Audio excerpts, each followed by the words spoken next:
كنا بنتكلم عن الفصال وانك تقدر تنزل 30 و40 الف جنيه من الفاتوره بتاعتك في بعض المعارض في دمياط، وان المبدا ده عموما انا مش بحبه وما نفذتوش عندي في المعرض، وقررت ان انا اثبت السعر وما فصلش ابدا. فاستاذ محمد كتب لي قال لي كلامك كويس، وده يعني هو مرشح حاجه زي كده، ولكن هو شايف ان المفروض ان المعرض يكتب السعر على المنتج. فهل ده حقيقي؟ تعال انا اوريك. مبدئيا الحمد لله معرض ثقه بمساحه كبيره جدا فيها كل اللي انت محتاجه تقريبا، بكل الاذواق والاشكال اللي انت عايزها، وبمواصفات تصنيع خاصه بماتيريال عالي وفينش عالي.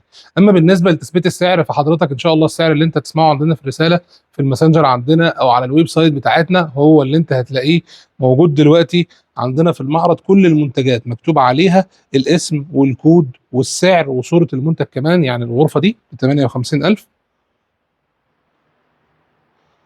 وهكذا كل اختيارات حضرتك ان شاء الله هتلاقيها عندنا مسعره بالكامل، علشان تبقى عارف ان انت في مكان بيحافظ عليك ان شاء الله ومثبت سعره وكلمته واحده مع اي حد.